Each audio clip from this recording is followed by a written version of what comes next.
Nous vivons aujourd'hui dans une civilisation où l'isolement émotionnel est souvent perçu comme une forme de maturité, d'indépendance, voire de liberté. Pourtant, derrière cette posture apparemment adulte, se cache un paradoxe qui fragilise nos sociétés autant qu'il affaiblit la psyché individuelle. La modernité nous a appris que se protéger des autres, contrôler nos interactions, maintenir une distance émotionnelle et privilégier l'autosuffisance seraient les signes d'une vie saine, performante et rationnelle.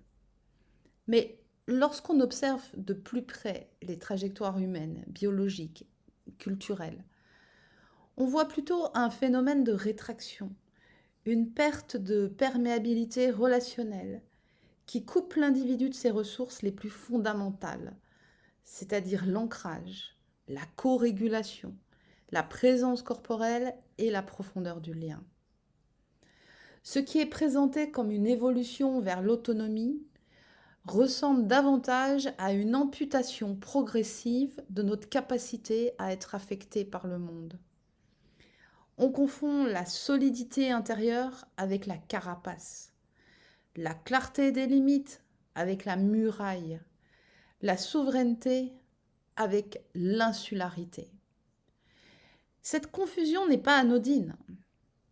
Elle structure nos choix amoureux, nos amitiés, nos rapports professionnels, notre manière d'élever nos enfants et même notre relation à notre propre corps. Elle produit des individus fonctionnels mais vidés, performants mais épuisés, connectés numériquement mais désespérément seuls dans leur expérience intime du réel. L'histoire de cette dérive commence dès le XIXe siècle avec l'essor de l'économie industrielle et la montée de l'individualisme méthodologique. Alexis de Tocqueville, 1805-1859, dans De la démocratie en Amérique, 1835-1840, parlait déjà d'un citoyen retiré sur lui-même, absorbé par son cercle restreint, désinvestissant le monde commun. Il définissait l'individualisme comme un sentiment réfléchi et paisible qui dispose chaque citoyen à s'isoler de la masse de ses semblables et à se retirer à l'écart avec sa famille et ses amis. Ce qui frappe dans l'analyse de Tocqueville, c'est qu'il ne décrit pas un vice moral, mais un processus structurel, une conséquence logique de l'égalisation des conditions. Dans les sociétés aristocratiques, les liens de dépendance créent un tissu relationnel dense, certes hiérarchique et oppressif, mais qui maintenait les individus dans un réseau d'obligations mutuelles. La démocratie, en brisant ces chaînes, a libéré l'individu, mais l'a aussi isolé, le laissant face à lui-même, sans les médiations qui autrefois structuraient son rapport au collectif. Ce mouvement est considérablement amplifié au XXe siècle avec l'urbanisation massive, la désagrégation des structures communautaires traditionnelles et l'émergence d'une économie qui valorise la mobilité, la flexibilité et l'adaptabilité perpétuelle. L'individu moderne ne peut plus compter sur la stabilité d'un lieu, d'une communauté, d'un métier pour construire son identité. Il doit constamment se réinventer, se vendre, se performer dans un marché généralisé des identités et des compétences. Cette précarité existentielle engendre une défensive psychique. Plus rien n'est stable, puisque les liens peuvent se briser à tout moment, autant ne pas trop s'y investir.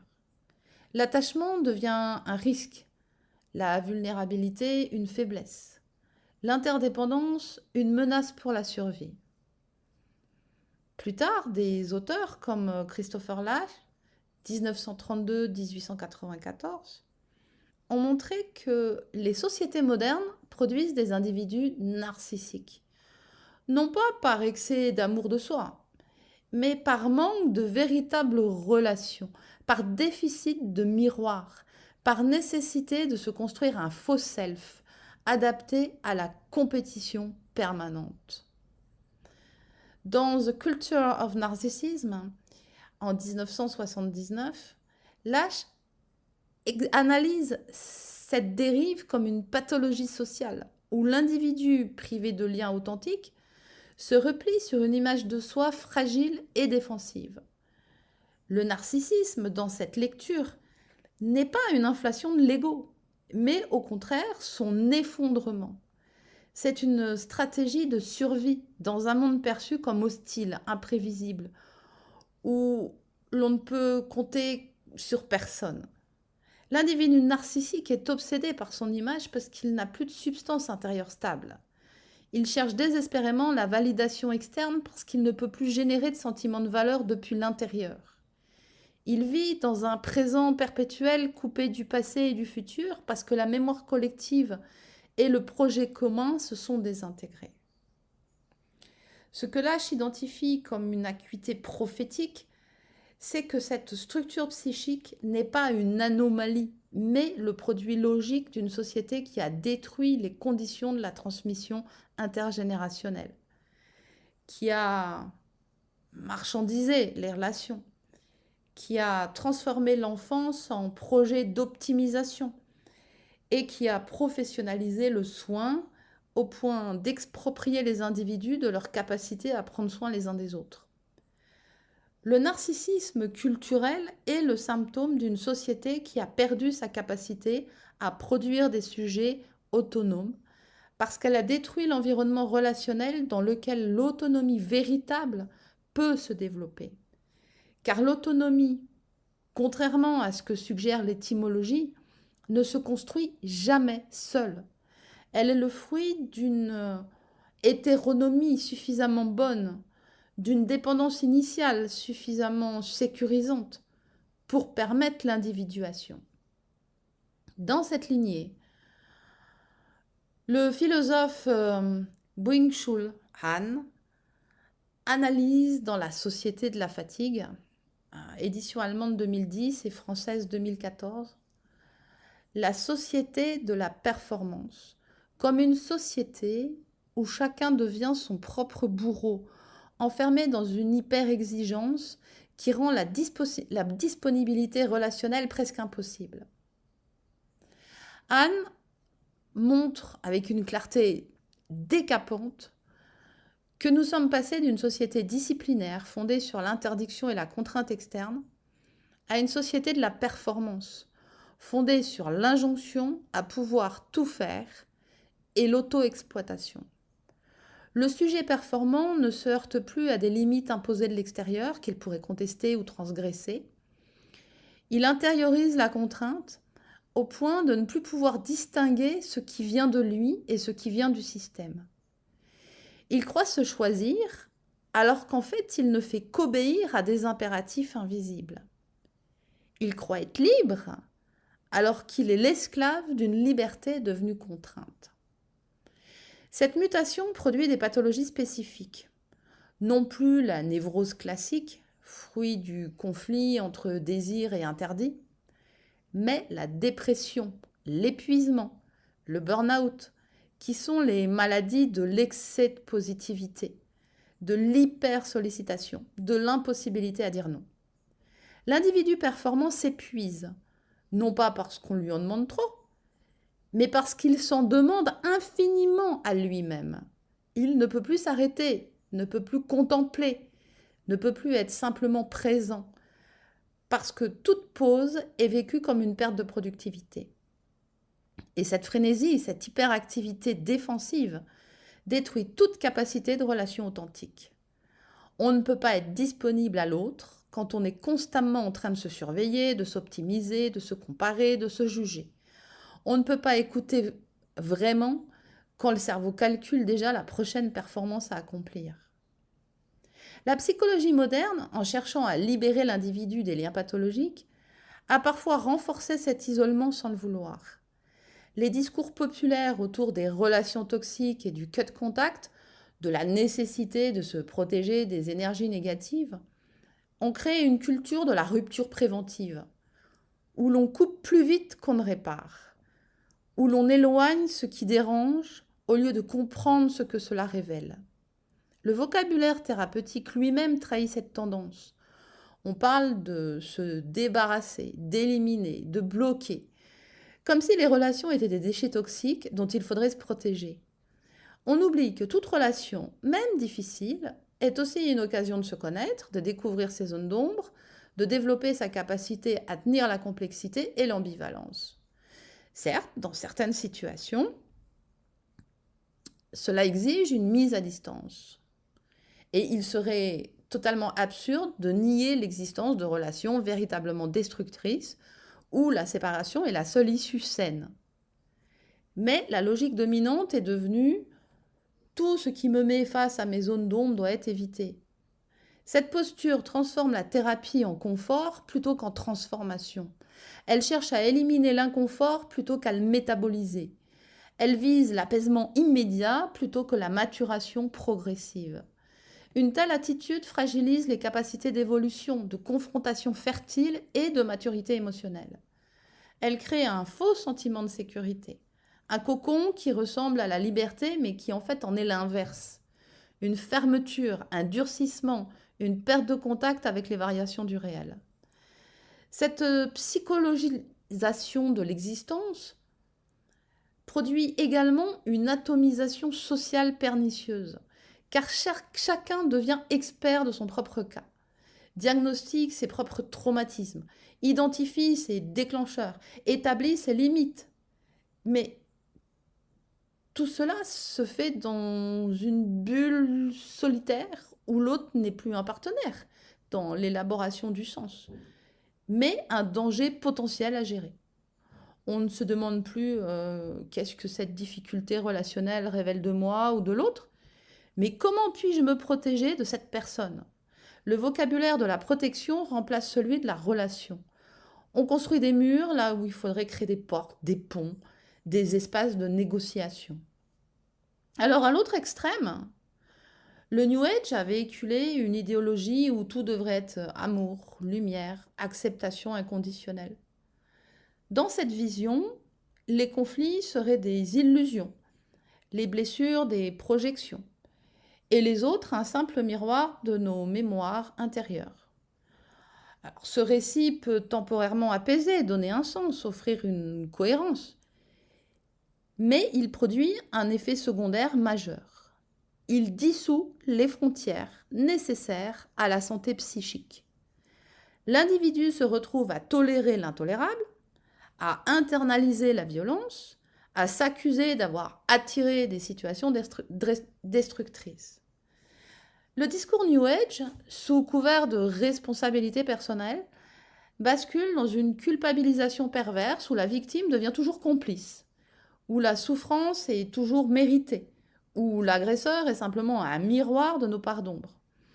Cette pensée magique nie la réalité des rapports de pouvoir, des violences systémiques, des inégalités structurelles. Elle privatise le politique en ramenant tout à la responsabilité individuelle et au travail sur soi. Alors si vous êtes pauvre, c'est que votre vibration est basse. Si vous êtes malade, c'est que vous n'avez pas guéri vos blessures. Si vous subissez de la violence, c'est que vous l'avez attirée par vos croyances limitantes. Cette logique est non seulement fausse sur le plan factuel, mais elle est aussi profondément violente sur le plan psychique. Elle ajoute à la souffrance la culpabilité d'en être responsable. Elle isole davantage ceux qui sont déjà en difficulté en leur faisant croire que leur problème vient uniquement d'eux. C'est le piège de l'amoralisme déguisé en spiritualité, une déresponsabilisation de l'autre et un excès de responsabilité de soi. Cette configuration produit des individus qui acceptent tout parce qu'ils ont intériorisé l'idée que fixer des limites serait une preuve de manque d'amour, que dire non serait une manifestation d'ego, que se protéger serait un signe de fermeture spirituelle. On voit ainsi des personnes épuisées, exploitées, maltraitées, qui continuent à donner, à sourire, à envoyer de l'amour, parce qu'elles ont appris que la souffrance est une leçon, que tout arrive pour une raison, que l'univers conspire pour leur bien. Cette posture n'est pas de la sagesse, mais de la dissociation. Ce n'est pas de l'ouverture, mais une perméabilité pathologique. Entre ces deux pôles, la coupure excessive et la fusion pseudo-spirituelle, se trouve la condition moderne. Un être humain désorienté, à la fois trop exposé et trop fermé, oscillant entre méfiance et dissolution, cherchant un équilibre qu'il peine à nommer. Cette oscillation n'est pas un défaut individuel, mais le symptôme d'une époque qui a perdu la transmission des savoir-être relationnels. Nous n'avons plus de rituels collectifs pour apprendre à entrer en relation, à réparer les conflits, à traverser les crises ensemble. Nous n'avons plus de sagesse incarnée qui montre comment tenir ensemble vulnérabilité et force, ouverture et discernement, don et préservation de soi. Pour comprendre cette dynamique, il faut revenir au corps, parce que la biologie ne ment jamais. Notre système nerveux a évolué pour être profondément relationnel. Chaque cellule est informée par des millions d'années d'interaction, d'ajustement, de co-régulation. Nous sommes des êtres sociaux, non par choix moral ou culturel, mais par nécessité biologique. Notre survie, notre développement, notre santé dépendent de la qualité de nos liens. Le nourrisson humain naît dans un état de dépendance absolue qui dure des années. Son cerveau se développe dans et par la relation. Les connexions neuronales se forment en fonction de la qualité des interactions avec les figures d'attachement. La régulation émotionnelle, la capacité à penser, le sentiment d'exister, tout cela se construit dans le champ relationnel. Stéphane Porges, avec la théorie polyvagale développée depuis 1994, montre que notre sécurité émotionnelle dépend de signaux subtils, de micro-perceptions, de rythmes corporels partagés. Le cerveau humain n'est pas conçu pour la survie isolée. Il se nourrit de présence, de coopération, de résonance. La théorie polyvagale distingue 3 états du système nerveux autonome. L'engagement social, où nous sommes détendus et ouverts à la connexion. La mobilisation défensive, où nous nous préparons à fuir ou à combattre. Et l'immobilisation, où nous nous figeons face à une menace mortelle. Ces états ne sont pas sous contrôle conscient. Ils se déclenchent en réponse à des indices de sécurité ou de danger que le système nerveux détecte avant même que la conscience ne s'en aperçoive. Ce processus que Porges nomme neuroception est fondamental pour comprendre pourquoi certaines personnes, certains lieux, certaines situations nous mettent immédiatement à l'aise ou au contraire nous crispent. Notre système nerveux scanne en permanence l'environnement pour évaluer le niveau de sécurité. Un ton de voix, une posture corporelle, un regard peuvent activer une réponse de défense ou au contraire faciliter l'ouverture relationnelle. Et ce qui est crucial, c'est que cette évaluation se fait souvent à notre insu, en deçà du seuil de conscience. Nous pouvons nous dire rationnellement qu'une situation est sûre, alors que notre corps, lui, a détecté des signaux de danger, se contracte, se ferme, se prépare à la défense. L'isolement émotionnel, même lorsqu'il est choisi, déclenche dans le corps une cascade de mécanismes de protection. Contraction musculaire, activation sympathique, réduction de la variabilité cardiaque, rigidification des perceptions. Ce que nous appelons se protéger est souvent un état d'hypervigilance chronique qui finit par épuiser les ressources vitales. Le corps maintenu en alerte permanent ne peut pas se régénérer, ne peut pas digérer correctement, ne peut pas dormir profondément, ne peut pas accéder aux états de repos et de réparation nécessaires à la santé. L'isolement volontaire, quand il devient chronique, produit exactement les mêmes effets physiologiques que le stress traumatique.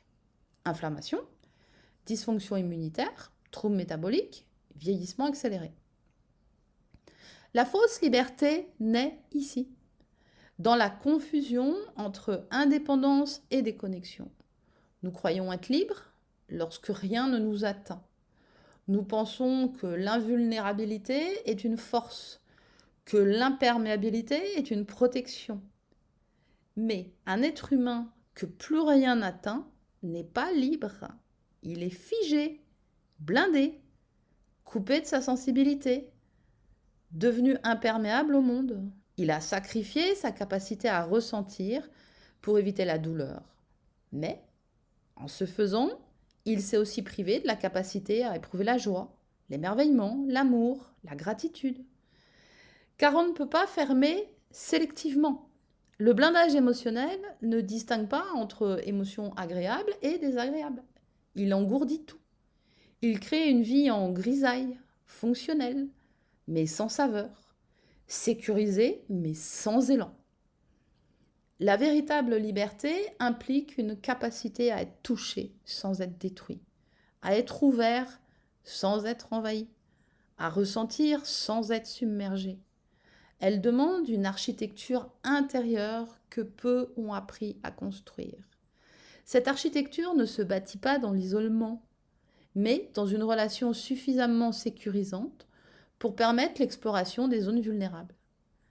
Elle nécessite une forme d'accompagnement, un témoin bienveillant qui peut tenir l'espace pendant que nous traversons les zones difficiles.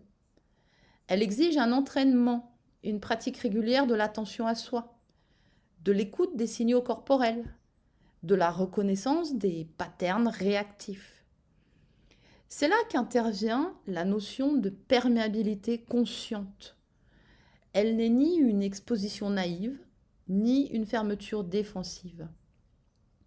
C'est une qualité de présence, un état dans lequel le corps devient un instrument d'écoute et de discernement. La perméabilité consciente permet de sentir ce qui est juste ou non, d'accueillir un lien sans perdre sa colonne vertébrale, d'offrir une présence et sans sacrifice. Elle suppose une reconnaissance fine de nos mécanismes de protection, leur origine neurobiologique, leurs traces affectives, leurs racines culturelles.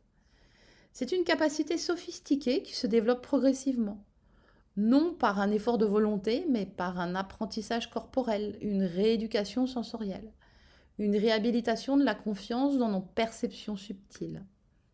La perméabilité consciente demande d'abord de reconnaître que nous avons des frontières poreuses, que nous sommes constamment traversés par les états émotionnels des autres, par les ambiances des lieux, par les climats sociaux.